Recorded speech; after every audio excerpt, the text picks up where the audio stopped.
Hello class 6 के बच्चों, आज मैं आप लोगों को आपके व्याकरण किताब से एक चैप्टर पढ़ा रहा हूँ। यह चैप्टर मैं इससे पहले भी पढ़ा चुका हूँ, आज मैं फिर से आपको पढ़ा रहा हूँ। यह चैप्टर है अव्यय।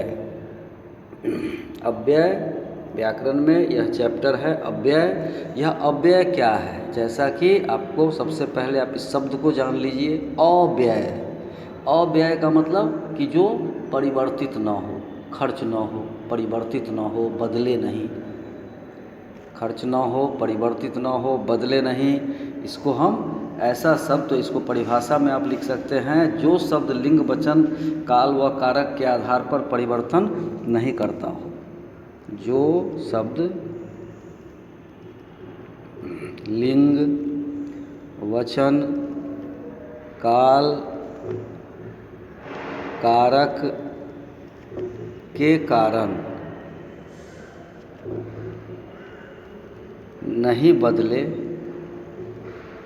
उसे अव्यय कहते हैं। अब देखिए, इसमें लिंग वचन काल कारक, इसके आधार पर जब शब्द में परिवर्तन नहीं हो तो उसको हम अव्यय कहते हैं। जबकि सेंटेंस लिखने के समय में ऐसे आपको बहुत सारे शब्द मिलेंगे जो बदल जाते हैं, तो बदलने वाले शब्द नहीं, जो शब्द नहीं बदलता है उसको हम अव्यय कहते हैं। तो ऐसे शब्द आपको व्याकरण में हिंदी में कहाँ मिलेगा? अब इसके लिए आपको इसके भेद पर जाना होगा। तो इसके भेद पर जाने के लिए तो सबसे पहला भेद है इसका क्रिया विशेषण। क्रिया विशेषण, आपने क्रिया विशेषण चैप्टर पढ़ा है। क्रिया विशेषण चैप्टर में क्या है कि वह शब्द जो क्रिया की विशेषता बताता है। क्रिया की विशेषता, क्रिया की विशेषता बताने वाले शब्द, क्रिया की विशेषता बताने वाले शब्द क्रिया विशेषण कहलाते हैं। अब जैसे देखिए, राम दौड़ता है, राम दौड़ता है। अब देखिए, दौड़ता है तो ये तो क्रिया है, राम दौड़ता है, इसमें इसकी विशेषता तो कुछ नहीं, क्रिया की विशेषता तो कुछ नहीं बता रहा है। अब इसी में हम कह दें कि राम धीरे दौड़ता है, राम सुबह से दौड़ता है। राम धीरे दौड़ता है, राम सुबह से दौड़ता है, राम मैदान में दौड़ता है। राम धीरे दौड़ता है, राम मैदान में दौड़ता है, इत्यादि। अब इसमें देखिए, तो दौड़ता है तो दौड़ने का गुण हो गया यहाँ पर, धीरे दौड़ता है।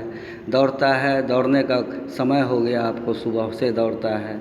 दौड़ता है, स्थान हो गया इसमें, दौड़ता है।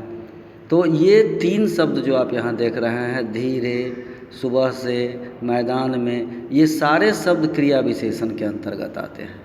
यह क्रिया विशेषण के अंतर्गत आते हैं। तो कैसे आते हैं? तो ये जो है शब्द क्रिया विशेषण के अंतर्गत, तो इसको हम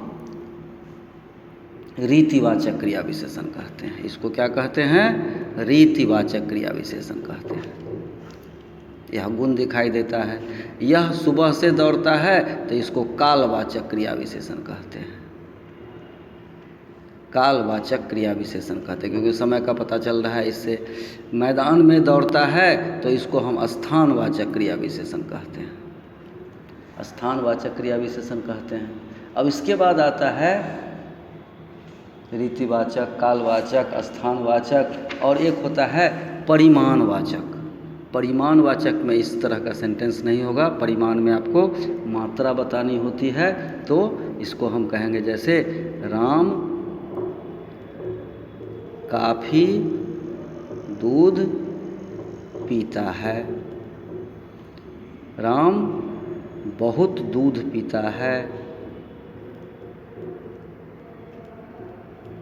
राम थोड़ा दूध पीता है, अब इस तरह से देखते हैं तो यह काफ़ी, यह बहुत, यह थोड़ा, यह तो किसी न किसी चीज़ की मात्रा बता रहा है, इसलिए इन सारे को हम परिमाणवाचक क्रिया विशेषण कहेंगे। क्या कहेंगे? परिमाणवाचक क्रिया विशेषण कहेंगे। तो ये सारे शब्द जो हैं आपको ये बदलने वाले नहीं होते हैं, बदलेंगे तो सेंटेंस हमारा गलत हो जाएगा।